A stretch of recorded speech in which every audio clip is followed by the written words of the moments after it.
All this time you've been trying to win her, trying to impress her with your stories, your job title, your plans for the future. You believed that if you said the right thing, dressed the right way, made her laugh at the right moment, she'd choose you. But here's the truth: the moment you try to impress her, you lose. You lose frame. You lose power. You lose self-respect. Because deep down, you're telling her and yourself that she is the prize, that you are waiting in line for her approval, and the more effort you put into that performance, the more invisible you become to her. By the end of this video, you'll know exactly how to flip the script, how to stop auditioning for a role she hasn't earned, and start letting her prove she's worthy of your presence. I still remember sitting across from a guy in a coffee shop. He was exhausted. Sharp suit, clean cut, perfectly rehearsed confidence. He was venting to me about his latest almost relationship. She said I was everything she wanted, but she wasn't ready. And the moment he said that, I saw it. He wasn't leading. He was pitching, selling himself like a product on a shelf. And women don't fall in love with products. They fall into orbit around presence. You've been told your whole life to make her feel special. You were taught to entertain her, validate her, charm her. You know what that makes you. Her clown, her pet, her accessory, because the man who tries to impress her is saying, without words, I'm not enough on my own. I need you to choose me so I feel like a man. And let me tell you what she sees when she hears that unspoken message. Weakness. Not honesty. Not vulnerability. Just weakness. And weakness doesn't create desire. It creates guilt, pity, or boredom. Now picture this instead. You walk into a room. You don't explain yourself. You don't over-smile. You don't scan for approval. You are silent, steady, and observant. You speak only when you have something worth saying.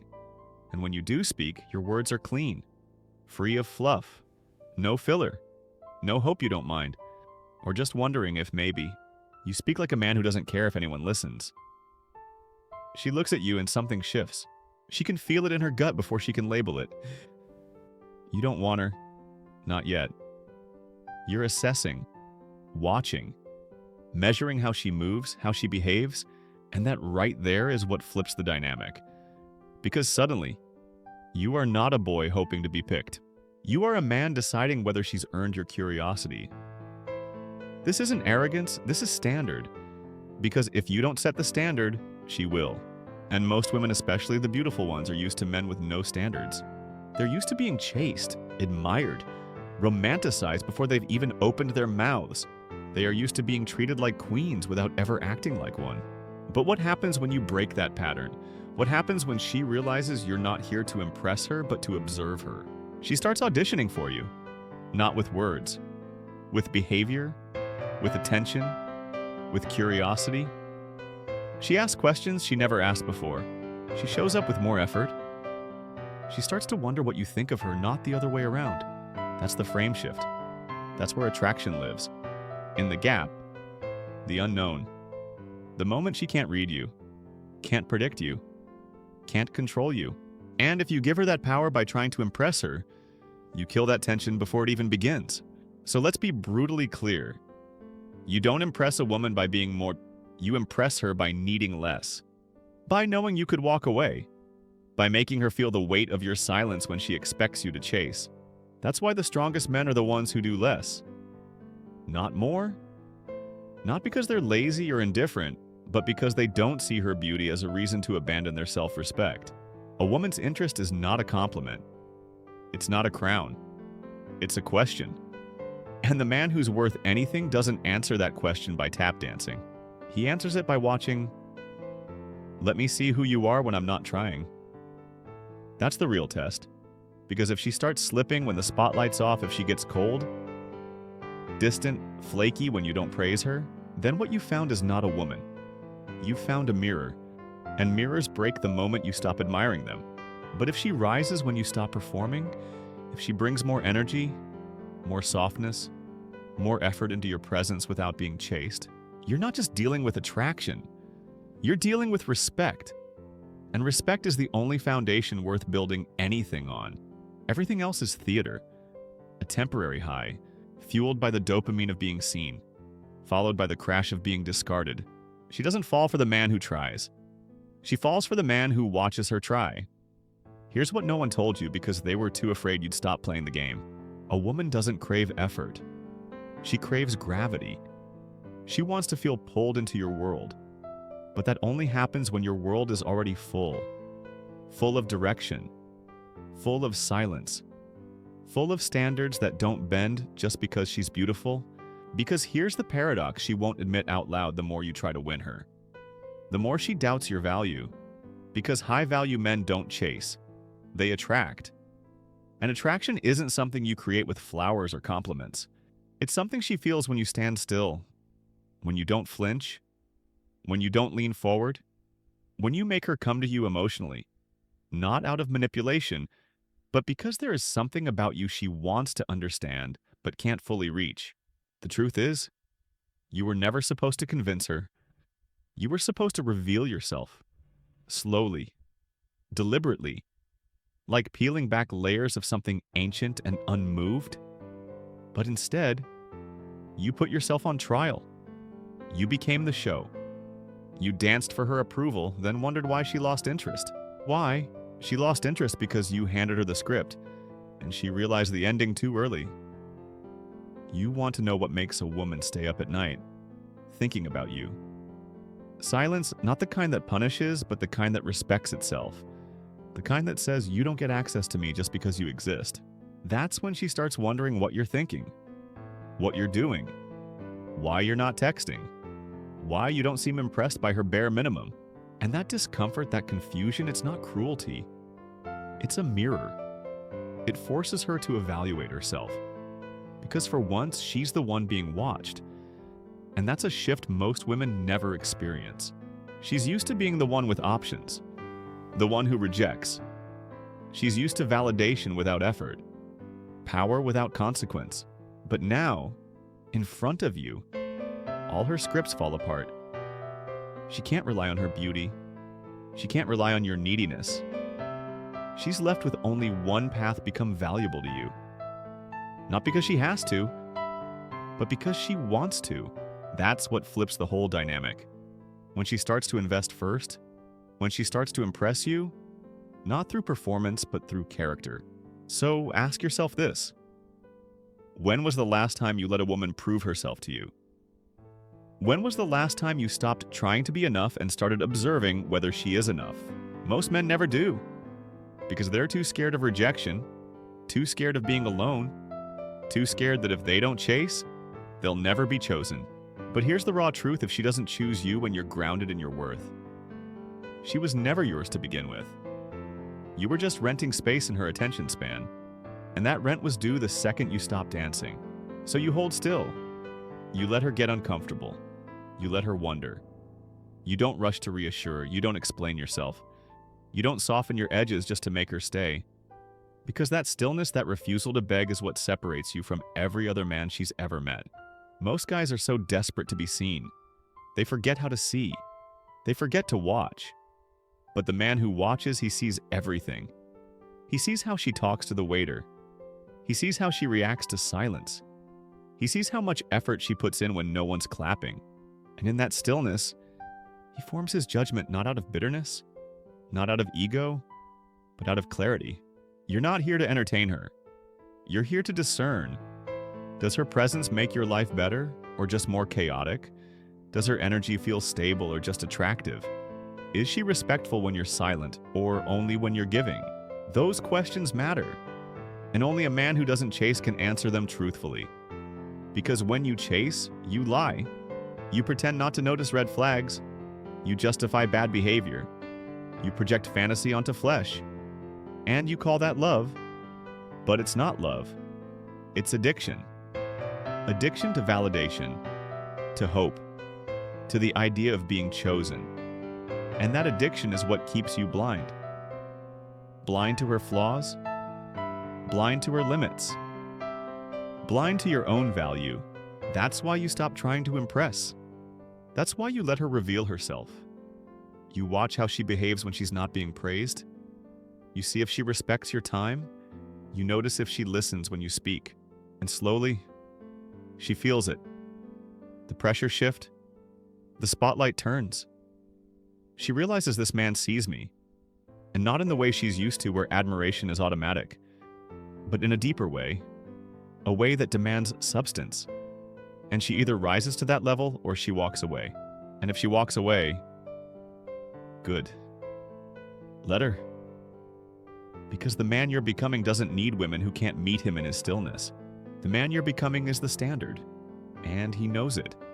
Not in an arrogant way, in a calm, grounded way. The kind of knowing that can't be faked. The kind of knowing that makes women rethink their entire behavior just to be close to it. And if she does stay, if she steps forward, offers value, shows care without being asked, you'll know. Not because you earned it, but because you didn't trade your dignity to get it.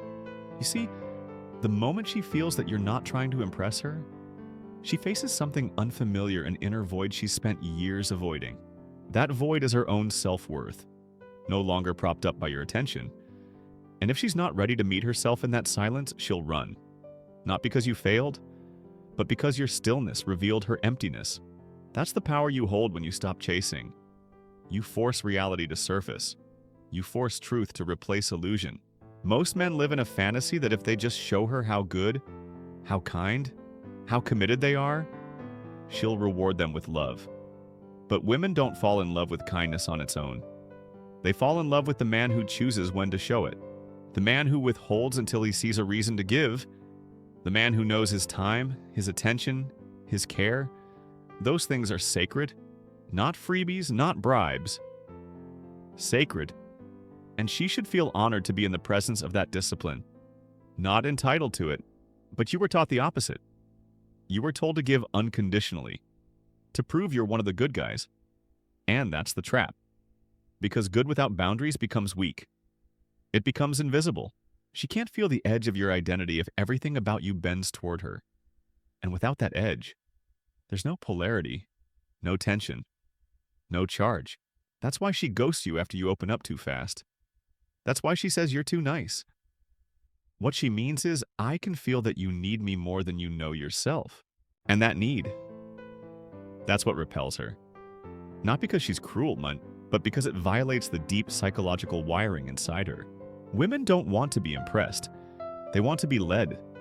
They want to be seen. But not by a desperate man holding a bouquet. They want to be seen by the man who doesn't flinch when they test him. And they will test you, not because they hate you, but because they want to feel you. They want to feel that your words aren't just noise, that your spine is real, that your boundaries don't disappear when her lips curve a certain way. So she pushes. She delays. She pretends not to care. She flirts with another guy to see your reaction. And most men fold. Most men get angry or start chasing harder. But not you. Not anymore. You stand there and let her test bounce off you like wind against stone. Because the moment you try to prove yourself, she's won. Not romantically, psychologically. She owns the frame. And from that moment forward, you're not the man. You're the performer. You're the variable. You're the maybe. And you were never born to be a maybe. You were born to be gravity. To be the still point around which she orbits, not because she's forced to, but because it's the only place where she feels real. Because around other men, she's acting. Around you, she's seen. Not because you flatter her, but because you watch. And when a woman realizes that a man is watching her, not her body, not her image, but her behavior, she shifts. She either retreats because she's not ready to be seen that deeply, or she leans in and something honest begins. Something that doesn't need validation or theatrics or charm, just presence. But here's the warning you have to be okay with the retreat. You have to be willing to lose her in order to see her. You can't punish her for failing your test. You can't get bitter when she fails to rise. You simply note it. You observe it, and you move. Because the moment you cling, you break your own frame. You become the student again, not the teacher. And women don't sleep with their teachers. They surrender to them, not out of weakness, but out of reverence. And reverence is only earned when you refuse to entertain what is beneath your standard. That includes flakiness, lukewarm interest, passive disrespect, attention games. The man who tolerates that because she's hot has already lost. He's told her, "I'll ignore your behavior as long as you feed my ego." And once you say that verbally or energetically, she knows you're not the one. She'll use you, flirt with you, breadcrumb you, then vanish, and you'll think she's heartless. But no, she's just reflecting your own betrayal, the betrayal of your standard. So you hold a line, always. You never chase, you never beg, you never adapt your truth just to keep her close. Because the only woman worth your time is the one who sees your refusal to perform and feels pulled closer, not pushed away. And when you find her, you'll know. She won't play games. She won't need you to prove anything. She'll respect your presence before you give her your time. And that's when you give. That's when you open. Not before. You don't build intimacy with approval. You build it with distance, discipline, and direction. And if she can't meet you there, let her go. There are thousands of women who crave to be chosen, but very few who are worth choosing. So stop trying to be chosen. Start choosing quietly, unapologetically, with the kind of gravity that makes her ask, "What do I have to be to stay in his presence?" And if she doesn't ask that, she's not ready. And if you're still trying to impress her, neither are you. You were told love was about giving, about proving, about vulnerability. But no one taught you this. Not all women deserve your vulnerability. Not all women are safe places.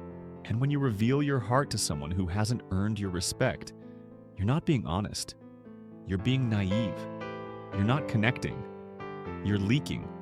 Because a man who leaks his soul too early is trying to buy love with emotion. And women don't respect the man who trades his truth for attention. They might use him. They might like him.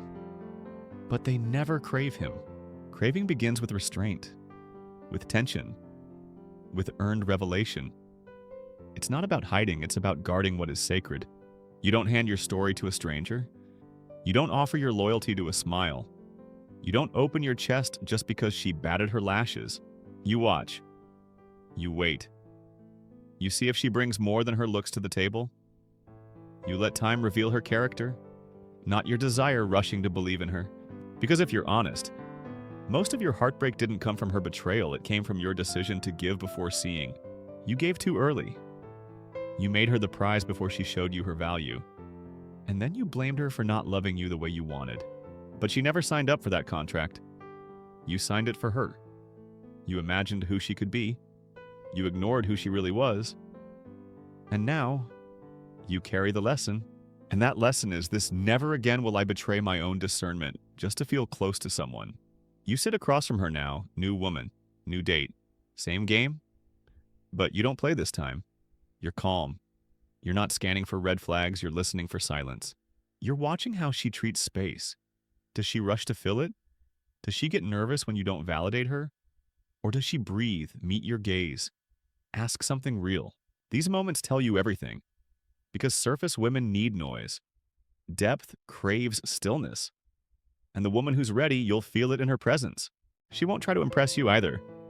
She'll just be. And two people who aren't performing. That's rare. That's fire. That's where the real begins. But if she can't sit in that space, if she needs you to constantly entertain, to flatter, to prove you already know, you finish your drink, you thank her for the time, you walk away without looking back. Not because you're cold, but because you're clear. You've tasted your own worth, and you're never going hungry again. You know what it feels like to bend for beauty, to chase the idea of being wanted, and you'd rather be alone than repeat that ritual. Loneliness doesn't scare you. Submission does. Because when you submit to her approval, you lose your center. You become reactive, dependent. You say things you don't mean. You overpromise. You underlead, and she sees it.